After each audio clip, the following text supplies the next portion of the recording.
The number is $471,000. That is not what you lost. That is what you didn't build. There's a difference and it matters. And by the end of this, you will understand exactly why. You are 32 years old.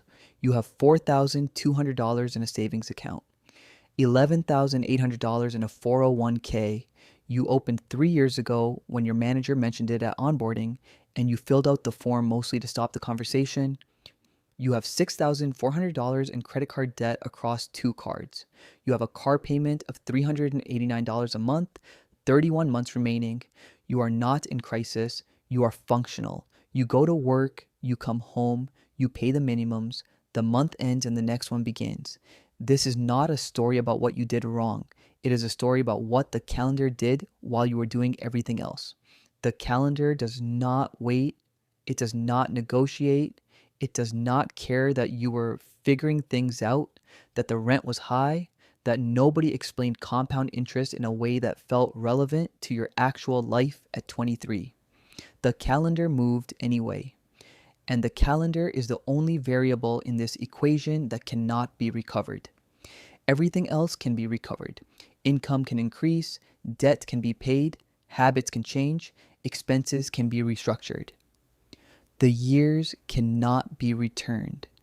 This is the only true scarcity in personal finance, and it is the one that gets the least attention because it doesn't show up on a bank statement. Let's do the math, not in the abstract, in the specific. The first number, $200 a month. That is what you could have invested at 22. Not comfortably, with friction, with meal prepping, with skipping things, with the particular discipline of someone who doesn't yet believe it will matter. $200 a month at 22, directed into a total market index fund earning a historical average of 7% annually, adjusted for inflation. By 32, 10 years later, the $200 a month has become $34,800 in contributions and $52,700 in total value. The market added $17,900 to what you put in. That $17,900 required nothing from you. No hours, no decisions after the first one, no presents. It compounded while you were at work, while you were asleep, while you were at the birthday dinners, doing the math underneath the conversation. You don't have $52,700. You have $11,800. The difference between those two numbers, $40,900, is not the money you spent. It is the compounding you didn't start. It is 10 years of a machine that was never turned on. But that is not the expensive part. The expensive part is what happens next. The second number, the $52,700 that would exist right now if you had started at 22, that number does not stop at 32. It keeps moving. At 7% annually, $52,700 doubles approximately every 10 years. By 42, without a single additional dollar added, it becomes $103,700. By 52, it becomes $204,000. By 62, it becomes $401,000. You did not invest $401,000. You invested $24,000, $200 a month for 10 years. The other $377,000 is compounding. It is the machine running on the money you put in a decade ago, generating returns on returns on returns, a process so quiet and so relentless that it feels like fiction until you run the numbers. And the numbers don't care whether you believe them. This is the $471,000, not a single figure, an accumulation. The value that would exist at retirement from those 10 years of $200 a month, started at 22, left alone, never touched. $471,000 from $24,000 in contributions. The rest is time doing what time does when you give it a mechanism to work with. You gave it nothing to work with. That is what the calendar cost you. Now, let's talk about what it actually felt like, because the actuarial version of this story strips out the part that matters most. the part that explains why the decision didn't get made. You were 22. Your first real paycheck after taxes was $1,680. The rent was $760. The groceries were tight. You had $40,000 in student loans accruing interest. You had a car that needed work. You had friends who suggested splitting a dinner, and the dinner cost $54 per person, and you put it on the card because the alternative was explaining something you didn't want to explain. $200 a month at 22 was not $200 a month. It was the oil change you'd been putting off. It was a dentist appointment you rescheduled 4 times. It was a one weekend trip that everyone took every year and that you were already on the edge of not being able to afford.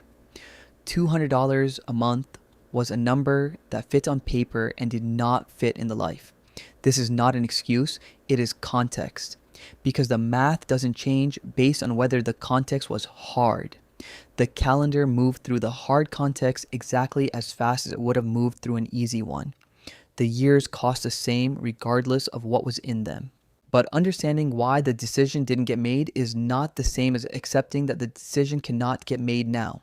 That is the confusion that keeps people at 32 looking backward instead of forward. The question is not what the last 10 years cost.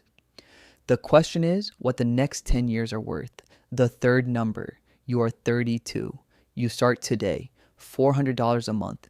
Double the original amount because you earn more now and the debt is manageable and the lifestyle has some slack in it if you're honest about what the slack is actually buying.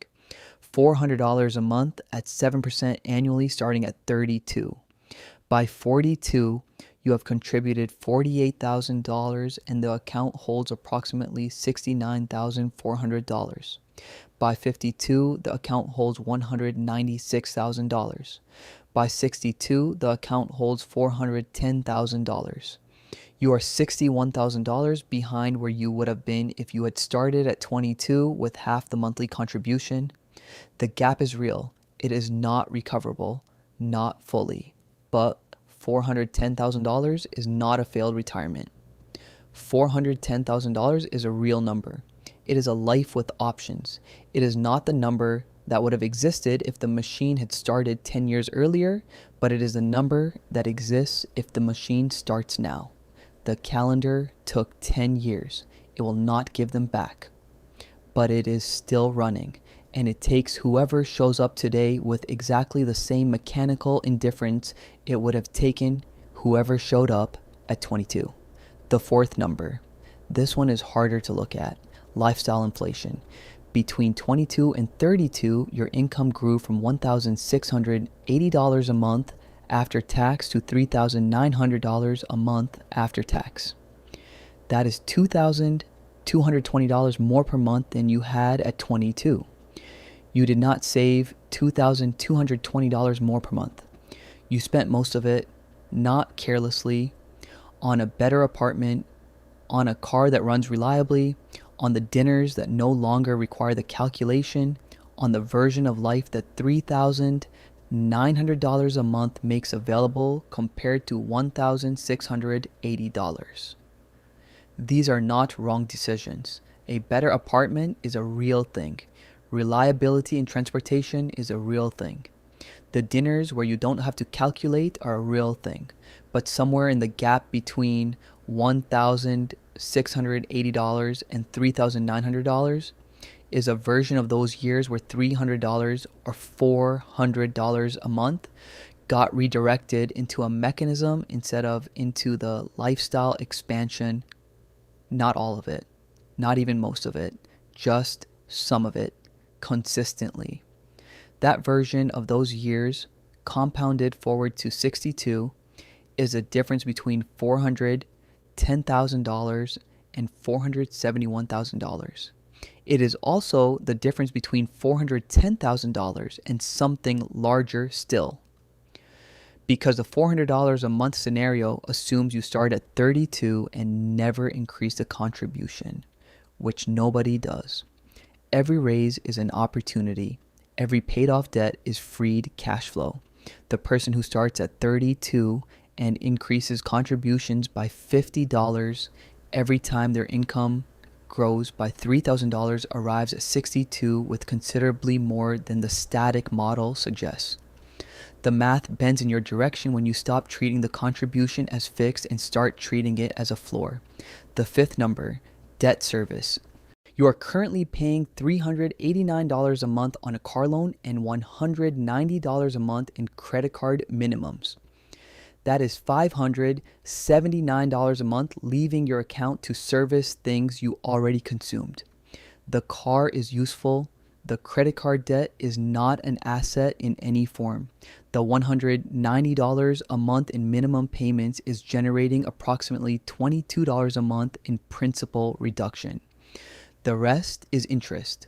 The rest is the cost of having spent money that wasn't there and paying to borrow it retroactively. When the credit card is gone, which at $310 a month above the minimum takes 14 months, that $190 is free. When the car is paid off in 31 months, the $389 is free. 2.5 years from now, you have $579 a month that currently belongs to the past and could belong to the future. The $579 added to what you were already investing changes the trajectory significantly. Not because $579 is a large number, but because free cash flow redirected immediately before lifestyle inflation reclaims it compounds forward from the moment it's freed.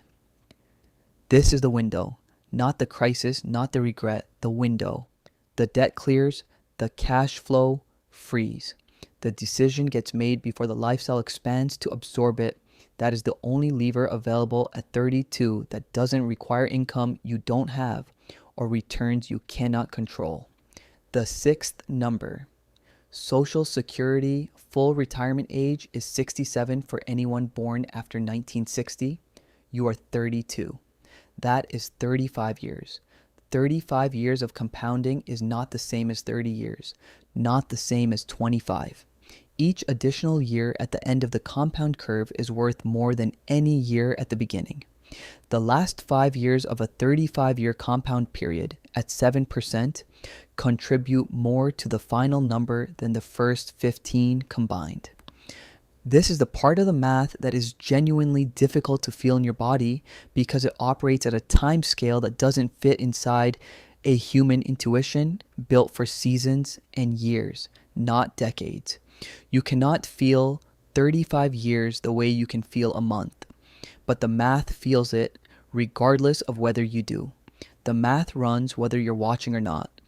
35 years at 7%, starting with nothing, contributing $400 a month, you arrive at 67 with approximately $750,000, not $471,000, not $410,000, $750,000. Because you have 35 years, not 30. Because the extra 5 years at the end of the curve are doing what the end of the curve does. The calendar took 10 years and you cannot have them back. The calendar also has 35 years remaining and you have done nothing yet to waste them. That is the number that matters now, not what was lost, what is still available, what the next decision made today on a Tuesday in a life that looks unremarkable from the outside could still build before the machine stops running. You are 32. The account has $11,800. The debt has $18,200 between the car and the card. The calendar has 35 years remaining. The machine is not running yet. Not really.